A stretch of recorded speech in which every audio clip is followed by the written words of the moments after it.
So the ladies are thinking, finally, a relationship series. The men are thinking, I was just starting to like this guy. So ladies, a couple things, just to stereotype just a bit. Ladies, men, and this sort of get us all on the same page, men think of relationships the way that most of you, not all of you, but that most of you think about a car, okay? We don't want to work on it. We just want it to work. So when you say, hey, let's talk about our relationship, I'm so glad we're having this relationship series, or maybe we can talk after the message. When you say, let's talk about our relationship, here's what we hear. We hear there's something wrong with us and you know how to fix it.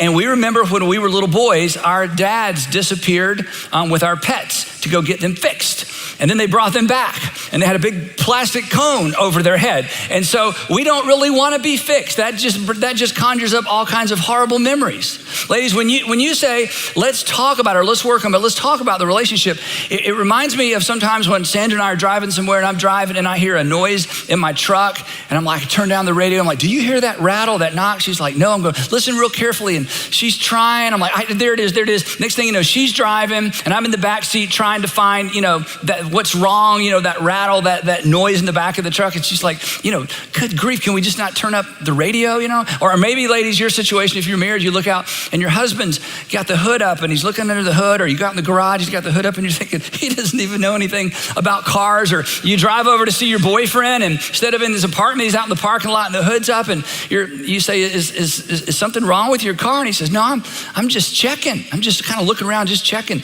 And ladies, you're thinking, look, as long as it's not broken down on the side of the road, do you really need to check it? To which we say, aha, that's the way we feel about relationships. If the relationships are not broken down on the side of the road, do we really need to talk about it? And the answer is, yes, we do. So for 4 weeks, we're going to talk about relationships. Relationships as it relates to singles moving into a special relationship. You're in that special relationship, you're engaged, you're newlywed, you've been married for a while. We're going to encompass all of those for 4 weeks. Today's the first week, and if this is your first time with us, the first time watching, or the first time in one of our series, today's the introduction, so I'm going to sort of set the table, create the tension. There's not going to be a lot of Bible study, so if this is your first time with us and you think, do they never talk about the Bible in their church, come back next week. We're going to look at one of the most fantastic relationship statements of any literature anywhere, and it's found in the New Testament, so you don't want to miss next week. But today, I simply want to highlight the tension, describe the tension, and hopefully give you some handles to talk about some things that maybe you've tried to talk about in the past and it just didn't go all that well. When it comes to relationships, all of us have a box, an invisible box of hopes, dreams, and desires. If you're single and not dating anybody, this is a very undefined box. The things in this box are very undefined for you. But as you move into a relationship, or as you think about moving toward a significant relationship, these become more defined. You have some hopes, you have some dreams, you have some wishes, you have some desires as it relates to a future relationship. If you're engaged, hopefully you've already talked about what is in your box, and you've heard from your fiance what's in their box. If you're married, you should definitely know what's in your spouse's box. And some of you do, and some of you don't, which is part of the problem. But we all have hopes, dreams, and desires. When we think about the future, we all have some hopes, dreams, and desires as it relates to this stuff right here. Money, we're gonna have a lot of money, or we don't need a lot of money, or love will keep us alive. 2, we have double income, but I'm gonna save all of mine. Or we're gonna have a single income. I'm gonna be a stay-at-home mom. I'm gonna be a stay-at-home dad. Maybe we'll just have so much money we can both just stay at home. We're gonna have a budget. We're not gonna have a budget. A budget sounds like allowance. I don't want to start getting allowance again. So you have all these ideas, but you have some expectations. You have some hopes and dreams as it relates to your financial future. When Sandra and I got married, she had this little saying, and I didn't catch on for a long time. And she would say this thing, and really years in, it finally dawned on me, wait a minute, that doesn't even make any sense. She would say this. She would say, well, what's mine is mine, and what's yours is mine. And I think because I showed up in the equation, I fell for it. I'm like, well, we're both in there. But But wait a minute. So you have some ideas, you have some hopes, you have some dreams, you have some wishes. You have some ideas about if you get together and if you fall in love and get married someday, somehow all the chores are going to get done. And you think about how it happened in the family, your family of origin, or you think about the way that should happen or the way you dream about that happen. You're going to live in some sort of thing. You're going to rent, you're going to lease, you're going to purchase. You're going to keep driving the sports car forever. Maybe you'll talk him or talk her into trading her sports car for something, more practical. You probably, when you think about your future, you want to have a child. If you're an only child, you're thinking, I don't want to have an only child. I want to have some children. If I have two girls, we're going to keep going until we get a boy. And why not just have a basketball team? So you've got some hopes and dreams as it relates to those things, right? You got a mental picture of what scheduling, in a relationship is going to be like, how we spend our discretionary time, our free time. I get to spend time with my friends. You spend time with your friends. No, we spend all of our time together. No, I don't want you to meet my friends. I mean, there's hopes and dreams and expectations as it relates to time. And then there's hopes and dreams as it relates to the calendar. And this was a big discussion for us too, because Sandra, she was so fair. She said, I only want 3 holidays and your family can have all the rest. She said, our family will spend Thanksgiving and Christmas and Easter with my family. And you get Halloween, Groundhog Day, and she gave our family Festival of the Souls. She was so generous. And something about that she was 16th Choctaw Indian or something, how that was special. And I realized that's like a Japanese thing that has something to do with emperor worship. But anyway, but you sort of have a picture of how all of that's, this is how it's all going to work out. This is how, we're going to kind of live the dream. And then, there's travel. We'll travel a lot. We're going to travel all around the world. No, we're going to keep it in the United States. There's enough to see here. Maybe we just stay in the state of Georgia. No, we're going to travel all over. There's, hopes and dreams as it relates to that. And this is, every guy has some idea of what he hopes and dreams that his wife will not wear to bed. And she's thinking, but he just wants me to be comfortable. He doesn't care. He accepts me just the way I am. He's going to accept me just the way I am, that those sorts of things won't even matter. And then of course there's conflict resolution, because you got to resolve conflict in a marriage or in a relationship. Initially there's conflict in just about every relationship. And so the expectation is, or the thought is, well, we'll just talk it all out, get everything out on the table and just be completely honest. I mean, we'll just be extremely honest with each other so we can work through things. And maybe somebody else is thinking, no, that's how you hurt people's feelings. You don't say everything that's true. You just make sure that what you say is true. One person says, will you raise your voice? I grew up in a family where we raised our voice, we yelled and screamed, but we got it all out and we were all good at the end. No, we don't raise our voices, because raising our voices is insensitive. So we're just gonna, that's not how we're gonna resolve conflict. And then some guys are thinking, conflict resolution? I kind of thought that's what sex was for. Then there's this big one that I don't even have something to illustrate it. And that's basically, how are we going to treat each other? How am I going to behave toward him? How is she going to behave toward me? How am I going to behave when? What do I expect? My husband or my fiance, my girlfriend, she's never gonna use this term. She's never gonna threaten. I mean, there's just an expectation. You may have never defined it. In fact, I think most people don't. But you have a pretty clear expectation about how you will be treated in this very, very significant relationship. If she loves me, he would never. If he loves me, he'll never. Now, there are several things that impact what we put in our hopes, dreams, and desires box. And we all have a box.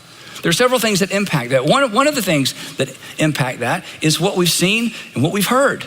What you've seen maybe in other relationships, what you've seen modeled, what you saw with the folks next door, what you've read, what you've seen in culture.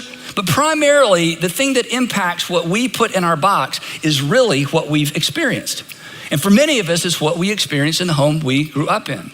That our hopes and our dreams and our desires, and this is such a big deal, and it's complicated and it's emotional, but most of our hopes, dreams, and desires are a response to what we grew up in and what we grew up around. We are either trying to avoid something or we're trying to recreate something.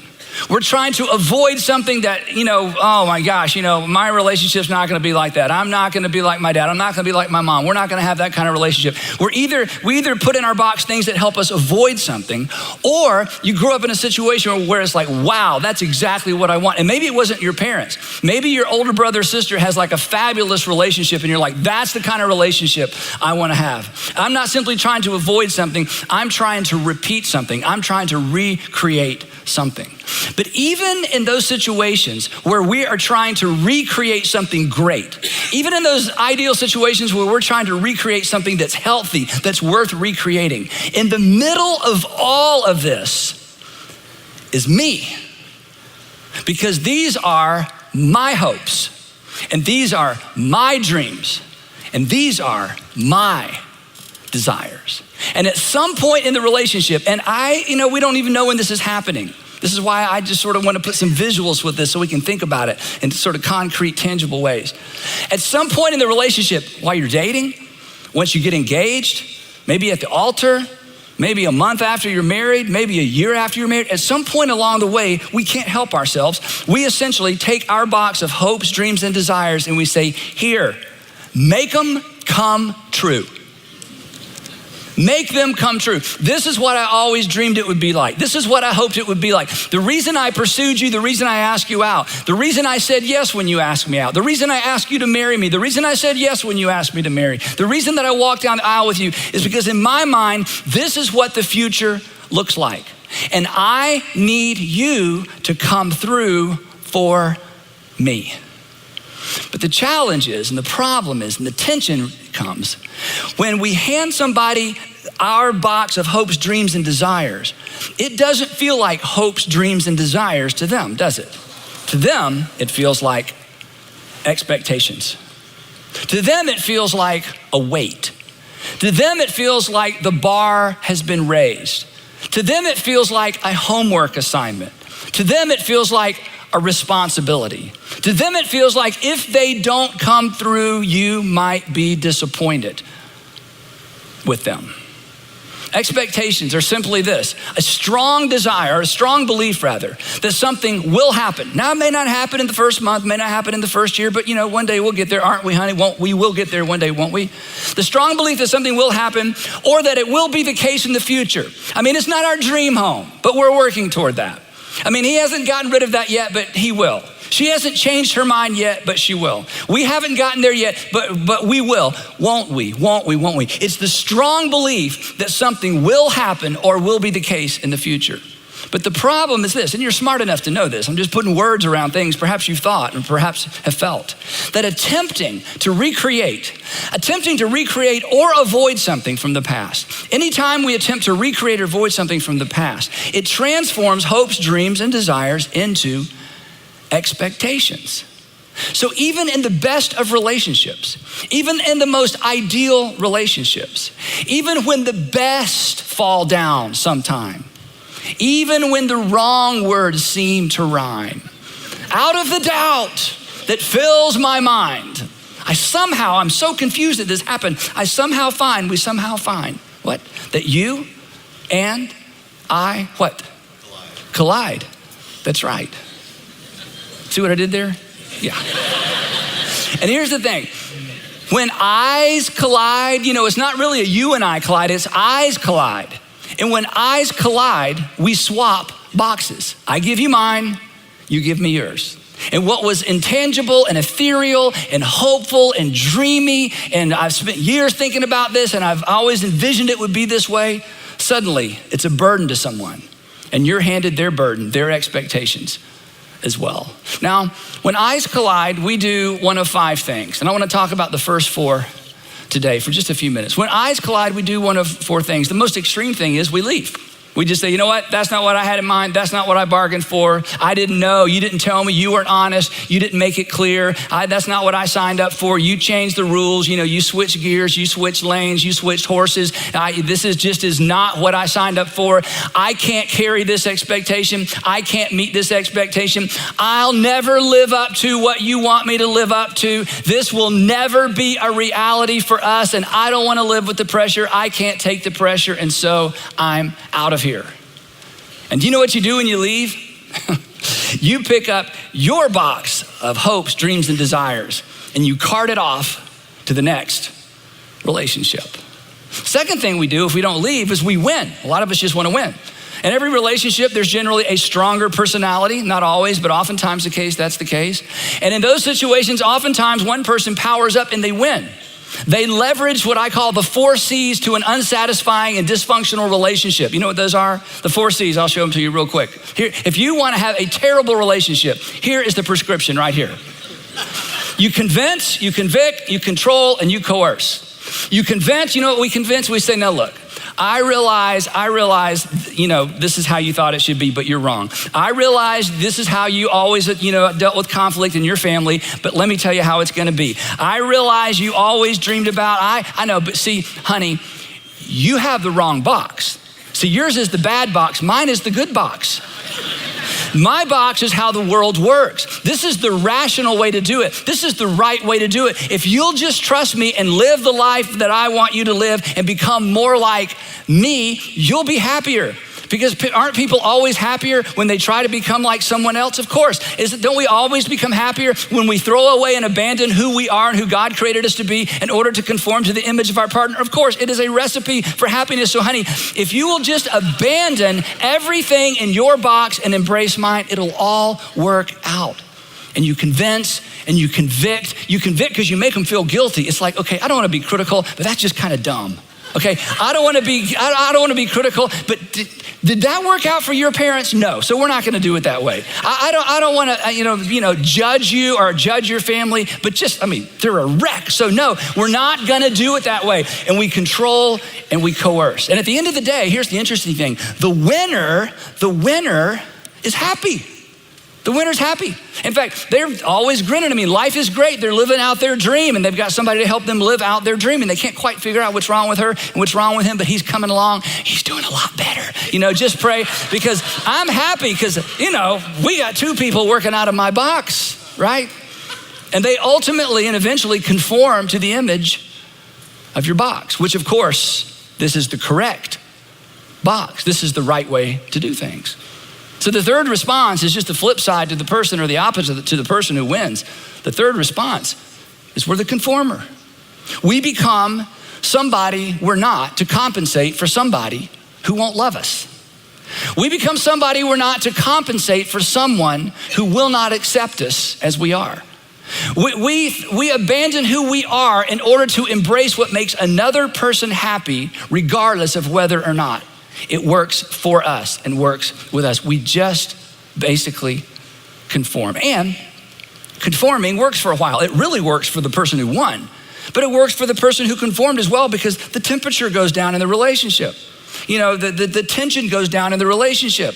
As long as she's happy, I'll just deal with it. As long as he's happy, I'll just deal with it. It's not my dream. It's not my hope. It's not what I'd wish for. It's not what I'd expected. But you know what? If he's happy, if she's happy, I'll just deal with it. But at the end of the day, when somebody in a relationship is simply giving up who they are to become somebody that they're not, at the end of the day, they lose respect for their partner, and their partner loses respect for them. And then the fourth response is the most common response. We just compromise. In fact, I think for many people, they think this is the goal. That this is the win. This is how you stay married. You just compromise.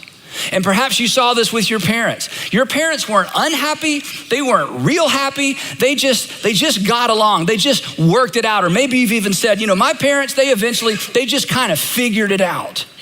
Because in the compromise marriage, I'm gonna do my part and you do your part, and I'm gonna keep an eye on you to make sure you do your part, and I know you're watching me to make sure I do my part. When in a compromise marriage, there's scorekeeping. Everybody's keeping score. Everybody's keeping record. It's a bit contractual. We agree. This year was my year with my family. Next year's your year with your. Don't even bring up next year, because we've already decided. I don't care what's happening. I know your father's sick. That's tough. But it's my. Just kidding. We're gonna be with my family no matter what, because we already decided. We've already worked this out.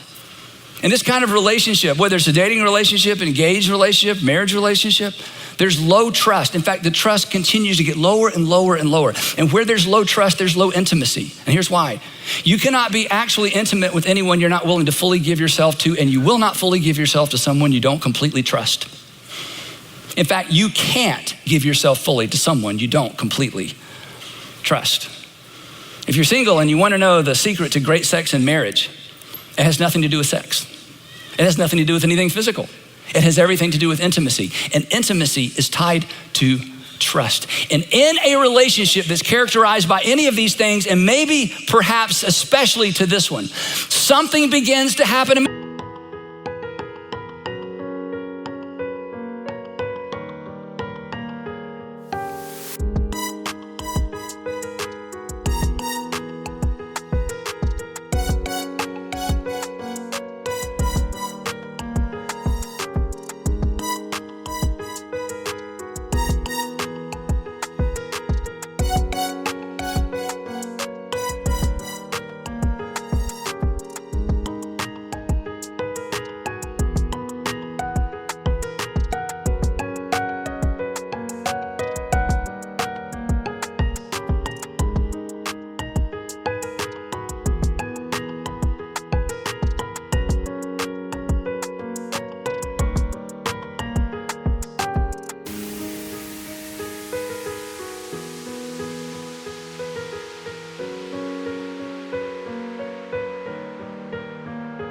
I mean, it's still physical, but it's not amazing. It's not intimacy, because everybody is a little bit on guard lest they be taken advantage of. And it's ultimately very unfulfilling. It'll work. You can go the distance. You can end your life together, but there's a better way. And the other thing about compromise is this, and this is a subtle thing. At the end of the day, a compromised relationship is fueled by a commitment to the wrong thing. And this sounds bad when I say it, but we'll talk about it. It's actually fueled by a commitment to the relationship. In fact, you may have said this before. You've heard someone say this before. You've heard somebody say, I'm committed to my marriage. I'm committed to my marriage. And this sounds good, but nobody marries a marriage. I'm committed to my marriage. I married a marriage and I'm committed to my marriage. Sounds good, but nobody marries a marriage. Nobody dates a relationship. Nobody is engaged to a relationship. There is another name in the equation. And I'll tell you, the first time I bumped into this, we had not been married for very long. Sandra and I had not been married for very long. We were with a couple and they were older than us and they were doing good, it was all right. We're kind of getting along and, they kept saying, marriage is hard, marriage is this and marriage is that. I'm like, ours isn't fun right now. You're ruining it. Is this what we have to look forward to? Thank you for sharing, And at some point in the conversation, one of them talked about being committed to their marriage. We got in the car and we were driving home. I said, this was years ago, and I'm sure I did not say this near as eloquently as I'm going to try to say it now, because, early on in marriage, you kind of say the right things the wrong way, and the wrong things sometimes come out the right way, and you get more credit than you deserve. And I think this was one of those conversations. And what I was trying to say to Sandra is this. I said, honey, I don't really want you to be committed to our marriage. I want you to be committed to me. And you know what? I don't want our relationship to devolve to the level to where I'm just committed to marriage. I mean, it could be anybody. I'm just committed to marriage. Just put anybody in the marriage. I'm committed to marriage. I hope you always feel like beyond being committed to marriage, I'm committed to you, the person. Because being committed to my marriage, or to say, I want my marriage to work, or I want my relationship to work, once again, who's in the middle of all that? It's me. It's about my marriage and my future and my reputation and my kids growing up with two parents in the home. It's all about me. And this is not a bad thing. In fact, if you only get this far and you finish together, that's good. I mean, being for marriage is better than being against marriage, right? And wanting your marriage to be a good marriage is certainly better than not wanting your marriage to be a good marriage, but there's something beyond that, because there is another face and there is another name. There is another person in the equation besides you. And at the end of the day, this will work, but it's not all that much fun, and it's not all that fulfilling. So when eyes collide, we leave, we try to win, we conform, or perhaps we compromise. But when eyes collide, for sure, we loses. Now, as I said, there's another option. And the fifth option is what happy couples know. And we're gonna spend next week the entire time talking about that fifth option, which is a little frustrating, but we're gonna get to it next week. And it's so powerful and it's so wonderful and it's so amazing. We're gonna spend the entire time on it.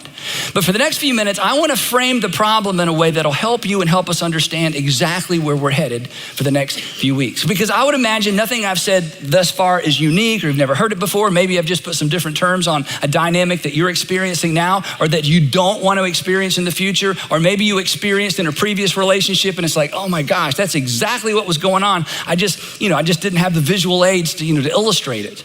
So let me frame this one more time in a little bit different way and we'll wrap this up. Expectations create in any relationship, expectations create a debt-debtor relationship. In other words, whenever I put all my hopes, wishes, and dreams on you and expect you to do something for them, in that moment, I live under the assumption that now you owe me. See, I've committed my life to you, you've committed your life to me, or we're moving toward committing our lives to each other, which means these are my hopes, dreams, and desires. And now that I'm handing them to you, this is what you owe me. You are in debt to me. You owe me attention. You owe me to fully resolve the conflict. You owe it to me to make sure that I enjoy how we do the calendar and the money and the travel and everything else. You owe me affection. You owe me to pay the bills. You owe me to provide for me. You owe me to make sure the house is clean. You owe me to stay fit, to stay in shape. You owe me patience. You owe it to me to play with the kids, a allotted amount of time. You owe kids to me. You owe me clean socks. You owe me, and I owe you. And even though both of us are in debt to each other, it creates a debt-debtor relationship, which is not what God ultimately had in mind when he put the first man and the first woman together. See, it boils down to this. That's what you're supposed to do. I mean, that's what a man does. I mean, that's what my father did. That's what a woman's supposed to do. That's what my mom did. That's what men are supposed to do. That's what wives are supposed to do. This is what you're supposed to do. Now, here's a question for you, and I know you know the answer. How much gratitude, because this is a big part of the equation, this is a big part of the tension. How much gratitude do you express to people who pay you what they owe you? How much gratitude do you express to people who do what they're supposed to do? Who give what they're supposed to give? Who simply provide the service they're supposed to provide? I mean, how much gratitude do you express to the person that sort of meets the minimum requirement, or at least does what you contractually decided they're gonna do? How much gratitude do you express to that person? The answer is minimal. Minimal. We rarely express gratitude for what we've come to expect. Now, here's the tricky part about being with the same person for many, many, many years. In every relationship, in every marriage, you get into a routine, which is fine. You have to have routines. In every relationship, there are roles, not assigned roles because there's some rules that say men always and women always, not that kind of role. But in the context of your particular relationship, there will be certain responsibilities and certain roles that will be fulfilled by each person in the relationship. That's just the way the world works. That's a good thing. But when I come to expect from someone what they've always done, when it comes down to me expecting Sandra to do what Sandra's always done, the gratitude is going to be minimal, which communicates this is what I expect all along. I'm not gonna thank you when you do it, but I'm gonna ask you when you don't. I'm not gonna say, wow, I'm surprised, thank you for doing that, even though you do it every single day or every single Thursday or every single, whatever the routine is. But if I get so accustomed to that I come to expect it, then I quit expressing gratitude for it. Because here's what gratitude is. And this is something you can start today. Gratitude is, wow, I didn't expect that. Okay, what do you mean you didn't expect it? I fix your lunch every morning. I know. Every morning you fix my lunch and you hand it to me, and I'm surprised every morning because I do not expect you to do this every morning. I know, but I've done it every morning for the last 3 years. I know. But every morning I am as grateful as I was the first time, because when I take that lunch, I don't expect it tomorrow. Thank you. Gratitude says, I didn't expect that and I'm grateful for it. I'm telling you, this is how you supercharge and this is how you fuel healthy relationships, because gratitude is an indication I've not filled up a box full of expectations. The other thing about this whole debtor thing that is so insidious, and again, you don't see it happening. You just wake up one day and you ask yourself, what's wrong? And how did we get here? And why isn't it the way it used to be?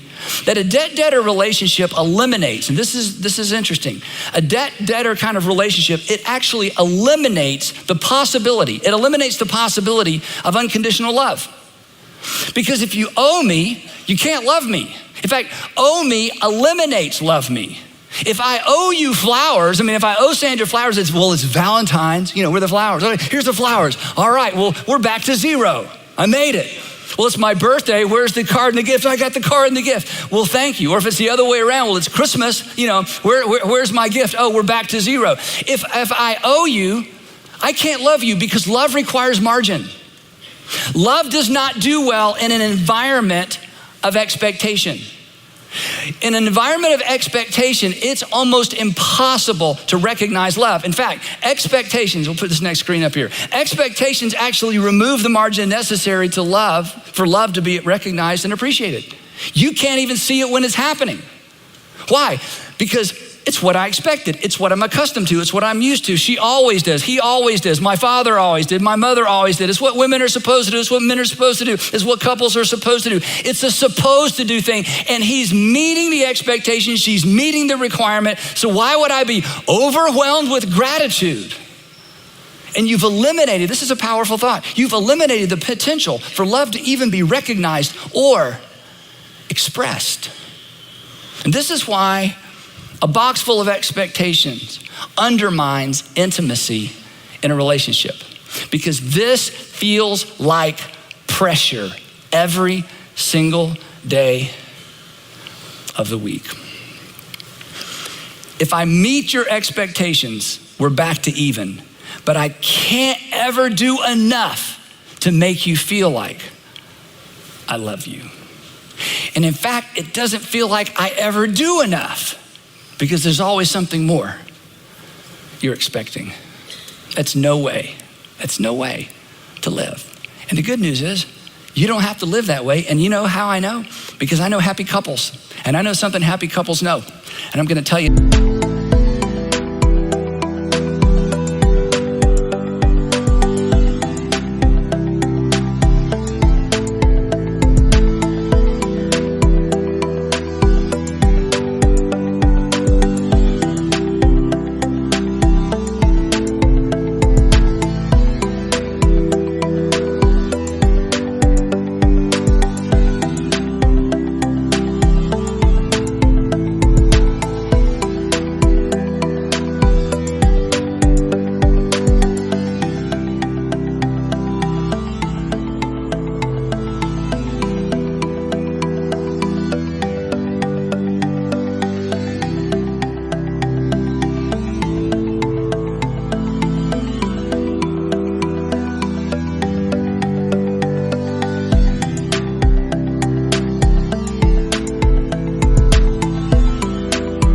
Next week. So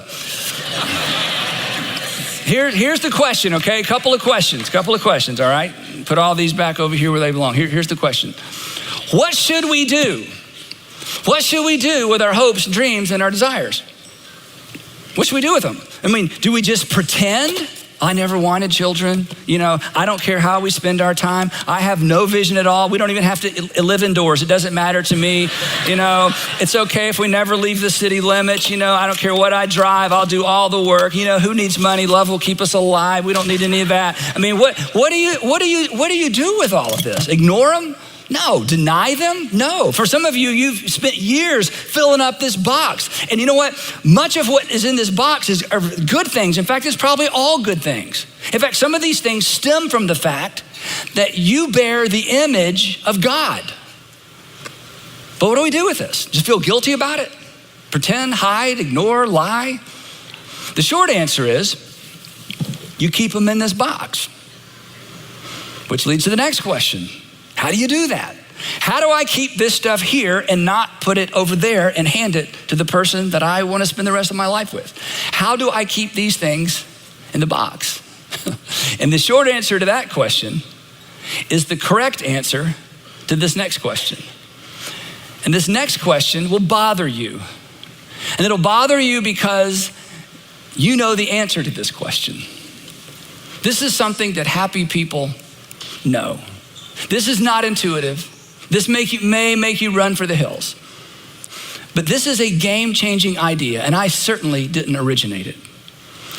The best way to keep hopes, dreams, and desires in the hopes, dreams, and desires box and out of the expectation box is to ask this question. What do they owe you? What do they owe you? What do they owe you? And happy couples know that the answer to this question is nothing. Happy couples know that they owe each other everything, but are not owed anything in return, which doesn't make any sense. So I'm going to say it again. Happy couples know that they owe each other everything, but they're not owed anything in return. It doesn't make any sense. But let me tell you about the happiest couples you know. There's something about them that doesn't make any sense. It's true. They go through hard times and they're happy. That doesn't make any sense. They're not like fabulous, incredible, talented, rich people, and they're just happy, and that doesn't make any sense. And some of them have a lot of kids, and some of them weren't able to have kids, and they're happy, and it doesn't make any sense. There's something about extraordinarily happy couples that's always a mystery, and I'm telling you what part of the mystery is. They live every day under the assumption that they owe each other everything, and they don't expect anything in return. Now, Christians, and I think many happy couples leverage a very, very Christian principle, but happy Christian couples, they take their cue from Jesus' one all-encompassing command. When Jesus was at the end of his ministry years, he got his guys together and he said, now look, when we started off together, there were 630 something Jewish commands. I reduced them down to 2. Now, right before I go, I'm gonna reduce them down to 1. So John, write this down, because you're only gonna have to remember one thing. You ready, John? Here we go. Here's what he said. As I have loved you, you're to love one another. In the old days, it was do unto others as you would have others do unto you. Okay, those days are gone. This is better. As I have loved you, so you are to love one another. And then the Apostle Paul comes along after that, and he takes Jesus' overarching single new command, and he applies it to all kinds of relationships and all kinds of situations. And one of the things that he applies it to, one of the relationships he applies it to, is the relationship of marriage. So next week, we're gonna look at how Paul takes Jesus' overarching command and applies it to marriage. But here's another statement the Apostle Paul made as he teased out this overarching, one marching order command that Jesus left his followers with. Here's what he wrote. I love this. He said to all Christians everywhere, he said, walk in the way of love. To which we think of a love song or our girlfriend or somebody that we love. He goes, no, I'm not done yet. Okay. Walk in the way of love just as, and throughout Paul's teaching, this is so powerful. Throughout Paul's teaching, you see these two words. Because Paul says, as a follower of Jesus, in every relationship, in every situation, we take our cue from our Savior. So I want you to walk in the way of love. What does that look like? Just as Christ loved us and gave himself up for us. And Christian men and Christian women and Christian couples take this idea and they drop it into the center of their relationship, into the center of this dynamic with all the potential tension. And when they do, marriage begins to look like a submission competition, a race to the back of the line, which sounds miserable, which is why so few try it, but those who do enjoy it. It's one of the things that happy couples know. Now, we're gonna pick it up right there next week, but I wanna give you 2 pieces of homework. They're both just thought homework. In fact, if you're with your fiance or your significant other, your husband or your wife, I would highly encourage you not to talk about the sermon today, okay? Don't talk about the sermon today, because you're like, oh, we can't wait. Let's take the long way home, Let's go wait in line. Listen, don't do that, okay? My questions have nothing to do with your partner or your spouse or your significant other. This is a you question, and here are my 2 questions. The first one is this. What's in your box? You should know the answer to that. You should know. One of the reasons you accidentally apply pressure to the person you love is because you're not clear about what's in here and it's not clear to them and it's a fog and it's confusing and they're constantly trying to know how high to jump and how low to duck and it's just not clear. What's in your box? You should know that. You should maybe write it down. If you're single and not even in a relationship, you should start thinking about this question because eventually you're gonna bring a box to somebody. You just are, we just do. And the second question is this, and this is maybe the more important question. Are you expecting someone to carry it around for you? Have you handed this off, intentionally or unintentionally? Is somebody living with the extra weight and the extra pressure that they were not designed to live, that they were not designed to carry, that they were not designed to live with? Have you inadvertently, just because of the nature and the speed of life and you didn't know any better, is there somebody you love who's carrying around the weight, the expectations of your hopes, dreams, and desires? What's in your box? And have you handed it off to somebody else to carry?